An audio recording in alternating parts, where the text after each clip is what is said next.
reserves. The gentleman from Missouri is recognized. Thank you, Mr. Speaker. At this time, I'll reserve. Gentleman reserves. Gentleman from Oregon is recognized. Mr. Speaker, I wish to yield 1 minute to the Majority Leader of the House, Steny Hoyer from Maryland. The Majority Leader is recognized. Thank you, Mr. Speaker. First, I want to thank probably the most knowledgeable member of the Congress about infrastructure in this country and our needs, Mr. DeFazio, the Chairman of the Transportation and Infrastructure Committee. He and his committee, Mr. Speaker, and members of his staff have worked very long and very late hours over the past 2 years, and frankly, longer than that, going back to the 116th Congress and the 115th Congress to produce the legislation that served as a basis for this bipartisan bill. I also want to thank Chairman Pallone and the members of the staff of the Energy and Commerce Committee who contributed a great deal as well. Mr. Speaker, during the course of the 2016 campaign, Donald Trump said he was going to invest $1 trillion in infrastructure. $1 trillion. 2017, he became the President of the United States. And 2017, 2018, 2019, 2020, no $1 trillion infrastructure bill was offered to this House or to the Congress. Mr. DeFazio, myself, the Speaker, other leaders went down and we met with President Trump. And Mr. DeFazio was talking about $1 trillion that the President had talked about. He really thought there was probably more needed, but he was talking about the $1 trillion. The President said, dismiss that. That's too little. It's not enough. We need at least $2 trillion. President Trump, 2019. What we have before us today, Mr. Speaker, is a product that reflects the needs of our economy, an infrastructure system in dire need of upgrade and expansion, and addresses some, but by no means all, of the realities of the climate crisis we face. In fact, a bill which did a much better job passed this House, led by Mr. DeFazio. Unfortunately, it was not subject to conference, which is what the process ought to be. But however, this bill will enable our businesses to seize on the opportunities presented by those challenges and to create millions of good new jobs in the process. And I thank Mr. DeFazio for his leadership and advocacy. We have before us legislation that will invest more than $1 trillion in transportation networks, half of what President Trump said we ought to be doing, but a very, very significant step nonetheless. Expanding broadband access and addressing climate change and in helping our communities build back better and more resilient. It would enact a major component of President Biden's Build Back Better agenda. This is part and parcel of the whole. This is a segment of what the President has rightfully called generational transformative change. I hope we can come together and pass this legislation, Mr. Speaker, with strong support from Democrats and Republicans.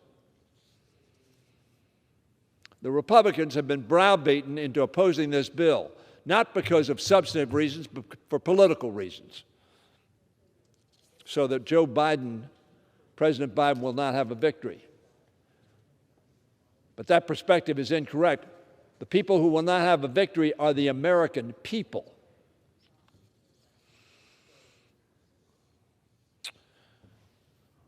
I hope we come together, as I said, to pass this legislation in a bipartisan fashion to help our businesses and working families make it in America. I use those words on purpose because I've been talking about make it in America for over a decade. I've been proud for many years to lead House Democrats' Make It in America plan for jobs and opportunity. It's a plan with 3 core components: infrastructure, this bill; education, the bill to come; although this has significant training in here for workers to get good jobs and good paying jobs. It is a plan with also another core, and that is entrepreneurship. Infrastructure has been central to our Make It in America plan since I first put it on the table in 2010. That's because momentum has been building for these investments in infrastructure for many, many years. As a matter of fact, then candidate Joe Biden called me up and said, I want to talk to you about Make It in America. And we talked about it, and it is in our Democratic platform, Make It in America. I don't know anybody that's not for making it in America, either manufacturing it, even if it's zeros and ones, and succeeding, making it in America. Businesses, labor, economists, and state and local leaders have been clamoring for Congress to do exactly what we are about to do today in this vote. And when I say exactly, they would like more. I think they would have liked the House bill, Mr. DeFazio's bill, much better. But none of us get perfect, and this is a bipartisan bill. Our Make It in America plan has called for multi-year, fully funded authorizations to address the backlog of projects both for transportation and for water infrastructure, and that's what Mr. DeFazio has been leading on. This bill includes a 5-year, $110 billion authorization for highway, roads, and bridges, $39 billion for transit, $55 billion in water infrastructure, to literally get the lead out and make our water safe to drink. It calls for making our electricity grid more resilient and more reliable, which we included in Make It in America. This bill invests $78 billion to do exactly that and creates new grid deployment authority, a new grid deployment authority to promote innovation and smart grid technologies. That's about our national security. That is a national security demand on us.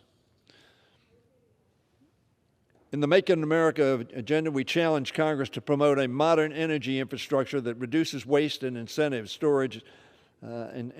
storage and alternative forms of energy for vehicles. That's what Mr. DeFazio did in the bill that we passed, and it is not as well, I think, but that's what's in this bill. The $7.5 billion included in this legislation for building an electric vehicle charging infrastructure in America, particularly in rural, disadvantaged, and hard-to-reach community, meets that challenge. That's why 40% of the Republicans in the United States Senate voted for it. When House Democrats traveled across the country listening to the American people over the last few years, we've heard of what they need to make it in America. We heard about the need to expand access to high-speed internet, including deployment of 5G wireless infrastructure. That's what Mr. DeFazio did, and that's what this Senate bill does. This bill achieves those goals by including $65 billion to bring broadband access to nearly all Americans by auctioning new spectrum for 5G wireless. That's what Whip Clyburn was talking about. Making sure that all of us can make it in America because we have access to that internet. It's also about education, and we've called for reforms that allow for stackable credentials for students preparing for workforce, as well as those already in the workforce looking to get ahead by learning new skill. This bill before us includes provisions that provide states with flexibility in how they use funding to strengthen workforce development. We all talk about that. And help more people train for in-demand skills such as engineering. In so many ways, the Bipartisan Infrastructure Investment and Jobs Act is a product of House Democrats, Mr. DeFazio, Mr. Scott, Mr. Pallone, Mr. Neal, and yes, many, many Republicans who have also talked about making it in America. We've been united in promoting this agenda for 10 years, and now we have the chance to affect a large portion of it. Mr. Trump talked about it. He just didn't do it. This legislation, of course, is just one half of an even larger effort, as I said, by President Biden and Democrats to achieve that objective of helping our people make it in America. The other piece is the Build Back Better Act. That legislation, which is progressing steadily towards consideration on the floor, would enact the remainder of President Biden and Democrats' domestic agenda, including major efforts to address the climate crisis and reforms that will help millions of American families achieve economic security. We all talk about being pro-family. That is pro-family. Child care is pro-family. Earned income tax credit is pro-family. Expanding Medicaid is pro-family. So much. And if we're pro-family, we need to support those items.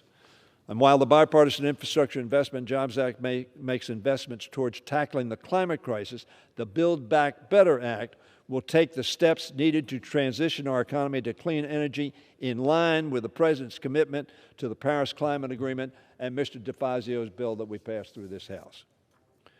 Where this legislation today invests in our nation's physical infrastructure, the Build Back Better Act makes investment in America's human infrastructure. You know, when I go to a building and we cut a ribbon or some base or whatever, I say, that's very nice. It's very nice, this physical structure. But if we build great bricks and mortar but don't have people who can do the job, we build in vain. In our working families, in our communities, that's what we invest in opportunities for hardworking Americans to get ahead. We're moving steadily ahead with that bill, and I'm hopeful that we're nearing the finish line. I look forward to bringing that bill, the Build Back Better Act, to the floor soon. Mr. Speaker, I believe Democrats will demonstrate unity on both pieces of legislation as we put President Biden and congressional Democrats' agenda into action. Let's get it done. Vote yes. I yield back. The gentleman yields back. The gentleman from